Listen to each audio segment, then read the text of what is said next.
For a midterm forecast. She took the question quite literally and gave a weather report. Oh, Nance. People ask me all over the country, is it a wave or is it a tsunami? And I said, well, in either case, it's little drops of water. And there are many of them. If the election were today, we would win the majority. I don't know how much water would be involved, but I know we would win the majority. Wave or tsunami, we'll see in 3 weeks.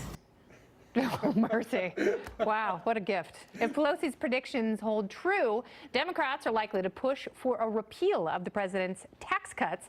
According to the Heritage Foundation, such a move could raise taxes in every single congressional district. So would a Dem victory be an economic disaster? Let me bring in tonight's panel. From the National Taxpayers Union, senior fellow Mattie Duppler is back, along with Right Turn Strategies president Chris Barron and former Ohio State Senator Capri Cafaro. Welcome, everyone.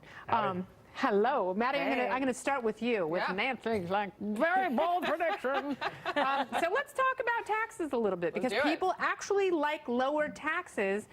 Will Democrats be so bold as to undo those loving tax cuts? Democrats have been that bold since the moment the tax cut was passed into law, saying the #1 priority for us is to repeal it as soon as we get power. Now, that gets a little more complicated as elections get closer. Now, you'll see last month, before the House left for its recess to go into campaign mode, we had another vote on the tax cuts to extend those individual cuts for Americans. And guess what? Democrats all of a sudden were a little bit more excited about that. In particular, Democrats who had to run statewide. Kristen Sinema in Arizona, who's got a whole host of other problems now as a result of her big mouth, but cares a lot about tax cuts, as well as Jackie Rosen, who's running statewide in Nevada. So it'll be interesting to see when Democrats, if they actually get the opportunity to control the agenda, keep their word on this, because they've certainly been talking a big game. Yeah. I don't think that's the winning message. I don't think Democrats have quite found their lane. They should be focusing on health care more than taxes, because Republicans certainly don't have an answer for that, but they're not going to do that. When Nancy Pelosi's in charge, it's every day. It's just, it really is. I mean, look, if Nancy Pelosi's in charge, she's going to make her members walk the plank over and over again, voting for stuff that's incredibly unpopular because, frankly, she just doesn't care. I mean, she didn't care about her majority when she had it before. She made her conservative and moderate Democrats take votes on all kinds of crazy things. You know, we'll read it when we finish it. We don't know what's in it, but we'll read it someday. She doesn't care. And by the way, like it's not brain surgery here. The fact is people like keeping more of their money. Running on a hey, we're going to raise your taxes. It just doesn't seem like a great thing. Come on, man. Okay, so you don't have to be a libertarian to want to cut spending.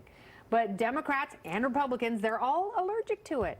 Look, I mean, this is how we ended up with, shutting the government down how many times? Because nobody is willing to give anything up. And now, we're hearing my side of the aisle, and understandably so, this whole thing about now they're sounding the alarm about what's going to happen to entitlements. If Republicans say, then, entitlements are on the chopping block and everyone's going to have a knapsack on a stick and they're not going to have health care and they're not going to have Social Security now. But here's the thing, and I always say this because I come from state. Cut entitlements. But here's the thing. You don't need to actually. You can of scissors.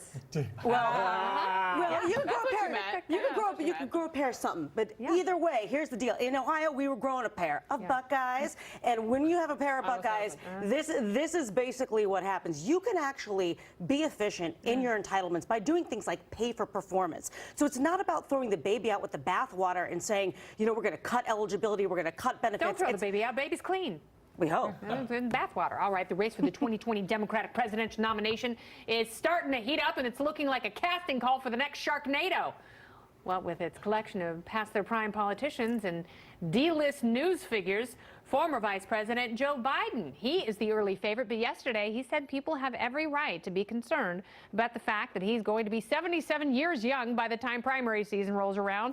California Senator Kamala Harris also has her eyes on the big White House. Rounding out the list is ambulance chaser to the stars Michael Avenatti, who's now filed paperwork with the Federal Election Committee. Avenatti continues to insist that his candidacy is not a joke. Should we tell him, or should we just let him be? You love that. Is he your favorite on the list? He is. I'm going to write a check to Avenatti. I love him because everything he touches, he destroys. I mean, look, Stormy Daniels is now going to have to pay Trump's legal fees. Brett Kavanaugh is on the Supreme Court single-handedly because of Michael Avenatti. I hope he runs for president. I hope Democrats vote for him. What I love is that there were so many liberals who were like, I can't believe Republicans nominated a guy with no experience, reality TV star, billionaire, blah, blah, blah. And they're willing to get behind a guy, an ambulance chaser who just showed up 7 months ago. 7 months ago. He just showed up. He fell out of the sky 7 months ago. I can't stand the guy, but I do. Democrats are not going to forget Kavanaugh, and they're not going to forget Kavanaugh's role in that. They will blame. not forget They that. definitely lay blame on him. But Yeah. dude is serious. I mean, he's been in my hometown twice in the last 2 months at Democratic events. So Kinky. Which is great, because the thing that I love most about 2020 is that it started in 2018. So while President Trump is out there campaigning for Republicans, he's up against this cast of characters. I can't believe you didn't have an Elizabeth Warren mentioned in there. What happened to her this week? Jim Messina, Obama's old campaign manager, said it best when he was like, we've got 3 weeks till What are a you doing? crucial Why do we do this to midterm ourselves? election, and every day we've now lost 3 media cycles talking about Elizabeth Warren and this stunt that she just pulled. It was really off base. It made her look very, very petty. And again, it doesn't help her. The only person right now, I'm not a big fan of hers. I don't like where she stands on civil asset forfeiture. I have never been a big fan of her work as Secretary of State in California, or what she was Attorney General. Attorney General, sorry. But Kamala Harris actually has a good strategy. She's the only she one actually has a strategy. who's actually got a strategy. Her strategy She's going to go to the South, take a East, seat and over the a West. party. Yeah, but if Cory Booker's in, how does this work? I mean, her Southern strategy is premised on her being the African American candidate who can campaign across She the South. hates Cory That's Booker. fine. If Cory Booker's in the race, it's very, very complicated. She sees or him Deval as a Patrick. very unserious person. Yeah, but guess what? Well, they're both California has a lot more sway than New Jersey. than New Jersey does. I mean, look, and here's the thing. We got rid of superdelegates in the DNC. Because we got rid of superdelegates in the DNC, that actually is bad for guys like Joe Biden. And it could be game on for absolutely anybody. There'll be no one to save you from Avenatti. Oh, Christ. Very crowded field. And we know what that's Between the like. sophists and seniors, it's going to be the most entertaining. It's going to make 2016 look like the Waltons. Thanks so much, Capri, Chris, and Mattie. Good to see you all.